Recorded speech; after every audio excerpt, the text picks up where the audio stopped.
This is Minecraft's most adorable prison, and escaping it is impossible. On the outside, it might look cute, but on the inside, all the rooms are made entirely of bedrock, making it impossible to escape from. Will I be able to escape, or— Hey, you better not drop the soap. I'ma be watching. What did I just hear? That's right, guys, this is a 3-player prison, and the escape starts now. Right off the bat, I started looking around. I was trapped in a room with rocks, and nothing really stood out except for this weird indent in the wall. Other than that though, there was absolutely nothing in the room for us to use. But in the roof we could see 2 dispensers, but they were way too high up for us to reach. Teddy started exploring his room, and he saw that he was really high up in the air. Below him was a bed floating over a pit of lava. As Teddy started looking around his room more, he noticed a bunch of dispensers above him too. And there was a chest in the wall. And this wasn't a regular chest. If you looked closely, it was a trap chest. But Teddy didn't realize it was a trap chest, and he just opened it. Inside was a potion, but he heard some noises, and when he looked up, he saw this. Oh crap. Teddy did not have a lot of time to think. If that lava got down to him, it would kill him and destroy the potion. He had to try to figure out what to do, and it seemed like he only had one option, so he got ready and locked in. And he hit the clutch because Teddy is the GOAT! When Teddy opened up the trap chest, something happened in our room too. A bed and a turtle shell fell from the dispensers. I put on the turtle shell, and then me and Grox watched Teddy hit the clutch through the wall. And at first we were hyped for him because it was epic, but then as we thought about it more, we realized this was bad. Teddy was basically stuck in this bed. See, in Minecraft, when you clutch in a bed like this, it looks like you canceled your fall damage, but you didn't. When you get out of the bed, you'll still be killed. And we realized this means Teddy couldn't leave the bed. And if me and Grox didn't get to him before daytime, he would die and lose his item, possibly trapping us in the prison forever. So me and Grox were gonna have to lock in. Right off the bat, we started experimenting with the bed. We realized we could use it to gain height, but it didn't really accomplish much because once you broke the bed, you would just fall right back down. So this wasn't that useful. Our next idea was to put the bed in this slot in the wall. It seemed like it kind of belonged there, but when I got in the bed and got out, nothing happened. That's until I remembered one little fact about beds in Minecraft. If you get in on the right side of the bed, it will try to spawn you somewhere to the right. And if you get in on the left side of the bed, it will look for blocks available to the left of the bed to spawn you. People use this trick to sometimes make secret rooms you can only access with your bed. So I tried something different. I placed the bed and got on top of it. Then I got against the wall and got in from the right side. This time when I got out, I had access to a whole new room. I had escaped the bedrock box. While I was celebrating my escape, I noticed something. Then I used F5 to get a whole new perspective. There was an item on top of this wall. After a few tries, I was able to knock it out of the item frame and see what it was. It was a carrot on a stick. Then I grabbed the item frame and kept exploring the room. On this side of the room, there was a hallway filled with lava, preventing me from getting to the other side. I started clicking in the lava, seeing if I could find any hidden chests or items, but there was nothing. So I went back to exploring the room, and that's when I noticed these 2 holes in the wall. Inside each hole was a pressure plate, and above it was a dispenser. I tried to get on the pressure plates to see if they did anything, but nothing happened. So I continued exploring the room, and that's when I found Teddy. Hey, don't you worry, Ted, I'm gonna save you. I mean, I'm just watching TikTok. I'm chilling. There didn't seem to be anything over here either, except a hole at the other side of the room that looked like a doorway, but I couldn't get to that right now. So, with nothing else to do, I told Grox to come to this side of the room and help me with the pressure plate. But as I was going over there, he told me this. I think I know how to save Teddy. A true love's kiss. Okay, this guy's a freak. Grox, that was obviously not gonna work. It should be me. I think it's working. I think I'm just gonna let myself die. After that plan failed, we decided to try the pressure plates. When we both got on them, a saddle dropped from the dispenser. And a few seconds later, so did something else. A pig. A pig named John Pork. And it was pretty clear what we had to do with these items. I put the saddle on the pig, and then I could use the carrot and the stick to drive it around.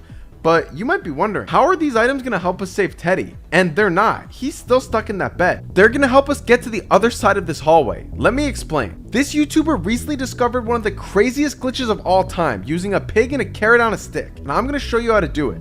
First, you have to move the carrot on a stick off your first inventory slot. Then you throw it and switch to another inventory slot at the same time. This creates a duplicate on the ground in front of you, while you also still have one in your inventory. Then all you have to do is pick up the carrot on the stick on the ground. Now let me explain what's happening. The server considers this carrot on a stick to be real, and it thinks this other one is fake, also known as a ghost item. If you even try to pick one up, it just disappears.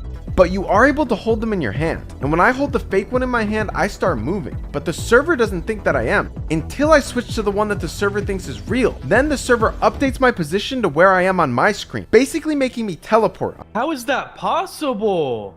But this trick can do a lot more than that. By holding the fake carrot on a stick and going towards this hallway, I'm able to go right through the lava because the server thinks I'm backed by Grox. Then when I get to the platform, I switch to the real one, instantly teleporting me all the way across the lava. All I have to do is switch to the fake carrot on the stick and go to the next platform. Once I'm there, I switch to the real one and teleport again. And then I just teleport again. This has to be one of the most insane glitches I have ever seen discovered in Minecraft. Props to the guy who found it. By using this glitch, we're able to get across so many blocks of lava without taking a single hit of damage. And now we have access to a whole new room. We start running across this long bridge. At the other side, there's a bunch of items on a target block. We get a spear, an ender pearl, a piece of gunpowder, and a piece of paper. And I thought that was everything until I noticed there's one more on top. We get an enchanted book. The book is enchanted with lunge 3. And that's when I start understanding what I need to do in this room. Behind this glass wall, I can see a brewing stand with another item. And if I had a lunge spear, I'd be able to jump to that platform and get in there easily. There's only one problem. When I went to enchant the spear, I needed 3 levels and I had 0. But I knew where I could get some. I'm just kidding. Killing a pig doesn't give you anywhere near the EXP I need. I had to think of something else. And that's when I remembered I had a target block and I knew exactly what to do. I was going to have to get the bullseye advancement, which gives you a ton of EXP. To get the advancement, you have to hit a bullseye from over 30 blocks away. People usually use an arrow, but I didn't have an arrow. What I did have though was what I needed to make a firework. And now I had everything I needed, so I measured 30 blocks away. I was going to do a trick that speedrunners use to get the advancement quickly. I threw an ender pearl over 30 blocks away, and right before it was going to land, I put a firework right in the middle. Then the ender pearl teleported me, and the game thought I was 30 blocks away and gave me the advancement. Now I had 4 experience levels, and now with lunge, I was easily able to jump to this platform and get into this new room. When I got in the room, all I saw was a brewing stand and a potion on the wall. But the potion was just an awkward potion, meaning it didn't do anything, but it could be brewed into a better potion. Then I realized that the brewing stand still had a little bit of fuel left in it, meaning I could make a potion. But I didn't have anything to make a potion with, and I was running out of time to save Teddy, until I realized I did have something to make a potion with. A lot of people don't know this, but you can actually make a potion with a turtle shell. And people don't usually do this in Minecraft because it's super expensive for a potion that's pretty bad 90% of the time. But it's exactly what I needed to save Teddy. I made a turtle master potion. Then I went to get the brewing stand, but that's when I realized there was still a tiny little pixel left in this brewing stand. It could be used for one more brew, so for now I left it. If I destroyed it, it would lose the power. I ran back to the pig and created another ghost item so I'd be able to do the glitch. And then, like an anime villain, I just started flash step teleporting towards Grox, straight out of a horror movie. I will never get over how cool this glitch is. Now, me and Grox made our way to Teddy. See, with the Turtle Master Potion, one of the effects it gives you is Resistance 3, which makes you negate a crazy amount of damage. So Teddy was able to get out of the bed completely fine. It also made Teddy extremely slow, but it was only going to last a little bit. So Teddy mined the bed and waited for it to wear off. And when it did, he was able to jump across and reunite with us. We were finally all back together. Now we had a new objective. We had to get to the room at the end of this hallway. It's the only thing left to do, and the pig glitch wasn't going to work. But we had everything we needed now that Teddy got this bed. But we were going to need to get me and Grox's bed back first. So I told Teddy to set his bed there, and then showed him how to do the glitch that me and Grox learned. So Teddy put his back against the wall and then got in. And when he got out, he spawned back in me and Grox's room. I collected the bed, then I told Teddy to mine me and Grox's bed. When he did, I was able to grab it through the wall, and scammer gets scammed. Teddy was now trapped again. Bro, why am I even in this video? So I jumped over the floating bedrock, and then I placed a bed. Now, a lot of you had probably seen a famous TikTok of people using beds to bridge in the end. That's because unlike regular blocks, when you bridge with beds, you can guarantee that you pick it up again. So with 2 beds, you can go horizontally forever. By using this trick, I was able to slowly work my way down the hallway. It was pretty annoying and it definitely wasn't fast, but it was consistent. And after doing it long enough, I was able to get all the way to the doorway at the other side. But what I saw when I got to this doorway was the absolute last thing I was expecting. There was another player just standing there in full netherite gear. When I went over to talk to him, this is what he said. Stay back. I have been hired to make sure no one escapes this prison. If you cross this line, I've been ordered to kill you. I quickly grabbed my spear. This is like no other prison I've done before. There's not usually guards trying to fight me. Prisons are about using tricks to escape, not PvP. So I just kind of backed off for now. I had no idea how I was supposed to kill him. When I got to my bed, I was able to right click it to start sleeping to teleport on top of it. I had to try to think of a solution on how I was going to handle this guy. And I had a lot of time to think while I was bridging, and that's when I realized I have a secret weapon. And of course, my secret weapon is the pig glitch. But I had a problem. How was I going to get the pig all the way to the other side? Well, it turns out me and Grox had to be very delicate. I would slowly move the pig onto the next bed and keep it from falling off, and Grox would pick up the other one and place it. This was extremely tedious and took way longer than getting myself across the first time. But after enough effort, we were able to get to the other side, this time with John Pork. Now that I was here, you're probably wondering what's my plan. How is John Pork gonna help me kill a guy in full netherite with a netherite sword? Well, I didn't really explain teleporting to you perfectly. When I use the pig glitch, I'm not really teleporting. I'm just moving really fast. And guess what I happen to have? The spear, a weapon that does more damage the faster you're moving. I knew exactly what I had to do.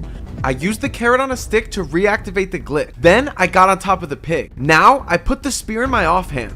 I used the real carrot on a stick and started walking towards the guard. But about halfway I switched to the fake one.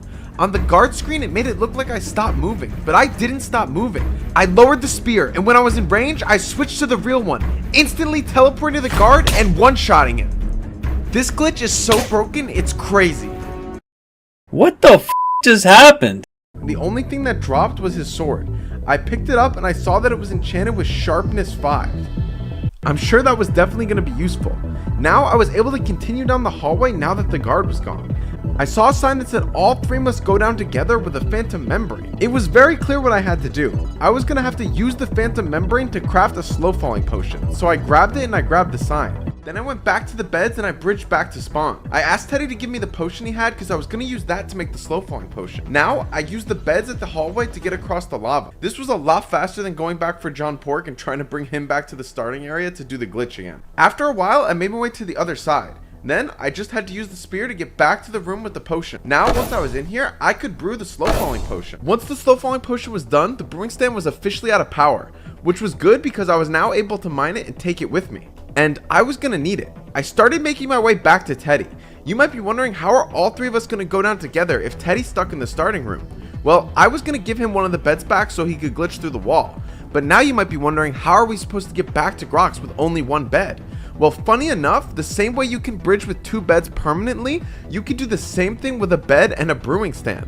Because they both allow you to be less than a block tall, you can keep picking them up forever and chain bridging. It's a little bit more annoying than 2 beds, but it's still extremely consistent, and after enough time, me and Teddy had made our way all the way back to Grox. Now, with all 3 of the guys together in a slow falling potion, all we had to do was group up. We splashed the potion on ourselves and we all started falling into the next room. Once we landed, we were able to see what was in front of us. There was a hallway into a bigger room, so we went to explore it. And in this next room, the first thing I saw was a chicken. And I also saw a pressure plate. Then I noticed a sign on the wall that said, "Door opens by pressure plate activation." And then there was a netherite door. The only other thing in this room was this giant black screen, but I didn't know what it was for until this video is sponsored by Genshin Impact. Genshin Impact is a free game on mobile, PC, Xbox, and PlayStation 5. Now I started to understand this room. We were trapped in here with the ad until the chicken steps on the pressure plate and frees us. And in Genshin's new Millistra Wonderland update, there's tons of new minigames being added. You can even create your own. So whether you like cooking minigames or maybe parkour's your thing, they have minigames for everybody. Oh, Grox, look, the chicken's about to touch. Let's go. We're about to be free. What? Also, Genshin is doing their Millistra Wonderland Sports Contest event, so they're adding soccer and other sports to Genshin Impact. These new sports-themed arenas are adding some really fun minigames and cosmetics. Starting June 10th, the Time to Get Moving event is available. You don't want to miss the chance to obtain Primo Gems and other prizes in the Millistra Gifts event. Don't forget to also check out the new Millistra Wonderland Legendary set and Elite set for the Luna 7 update. Why does that actually look kind of fun? No, the ad is working on us!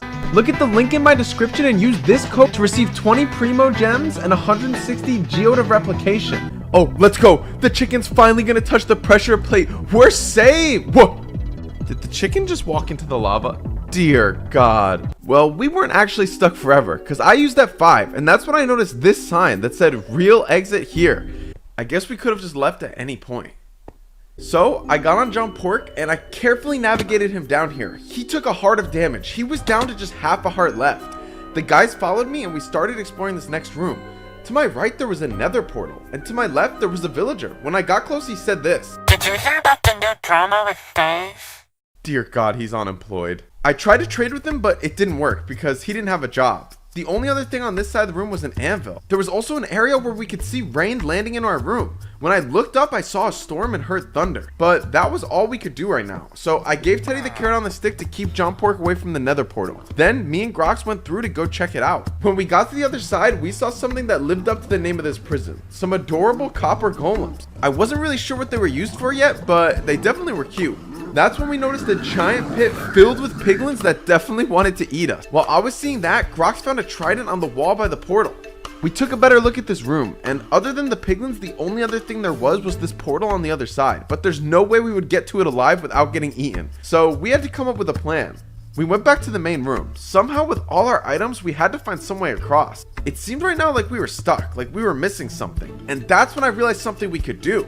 By placing down the brewing stand, we gave the unemployed villager a job. Now when we went to trade with him, it was a different story. He had a bunch of trades. A carrot on a stick for a channeling enchant, a wooden spear for a crossbow that was damaged, a red bed for an arrow, a white bed for an arrow, and a target block for a bow.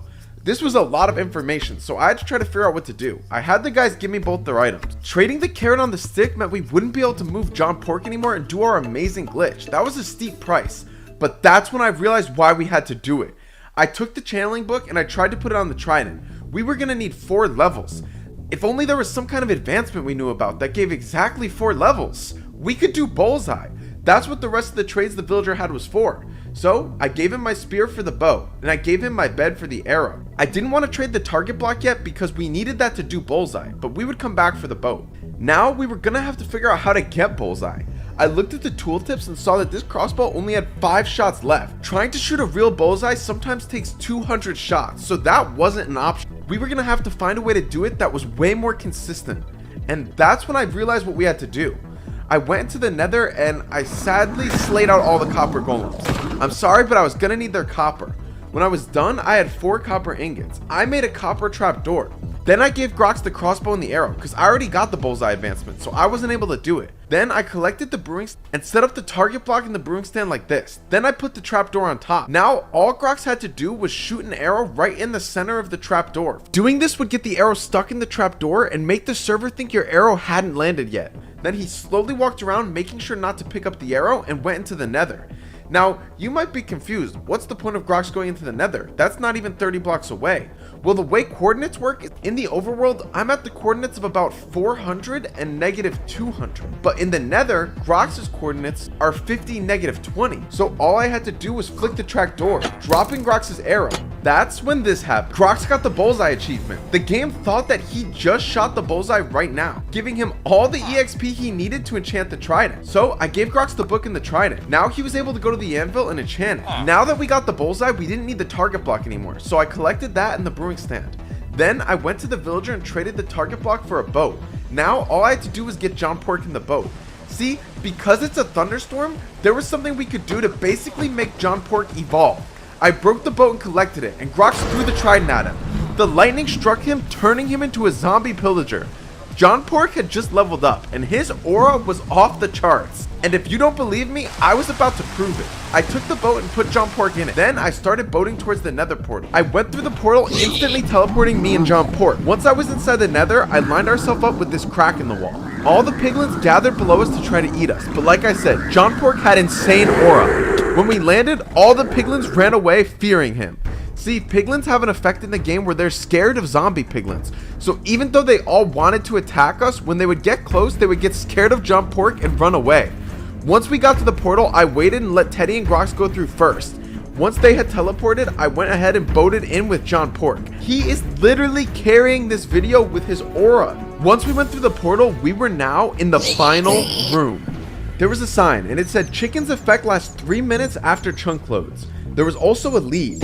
I started looking around. I could tell that the chickens had some sort of potion effect on them, but I wasn't sure what it was. That's when I remembered there was a new one in the game. When I killed the chicken, it died exploding with a wind charge. All these chickens had the wind charged potion on them, meaning when they died, they would explode with wind. That's when Grox told me there was a hole in the corner with a chicken egg, maybe indicating we had to put the chickens there. And above us, we could see the sky to freedom. Now we knew what we had to do. We had to put a bunch of chickens in the corner and use them to launch to freedom. But we only had 3 minutes and they were all over the room. I tried to put the lead on one and drag it to the corner. But when I took the lead off, I couldn't even push the chicken in the hole in time before it ran away. What were we gonna do? How were we gonna get them all in the corner? That's when Teddy remembered something about the new update, and he went ahead and dropped into the hole. He grabbed the chicken spawn egg and tried to throw it to me, but the hole was a little too deep. It fell back in. That's when he had a really good idea. He put an item frame on the wall and put the egg in there. Then I was able to grab the egg and spawn the chicken. All the baby chickens started surrounding him. We remembered that in this version of the game, baby chickens like to follow their parents. So by spawning in an adult chicken and walking him around the room, he acted like a magnet, sucking up all the baby chicks. Then I brought him back to the hole. All I had to do now was knock him into the hole. I took the lead off and went ahead and pushed him in. When he fell in, all the baby chickens started running in the hole after him. By the time we were done, we had like 80 chickens in the corner. We killed the chickens, launching into the air. I saw some water that I was able to clutch in, and luckily the guys were too. We grouped up and launched off some victory fireworks. We had escaped the most adorable prison.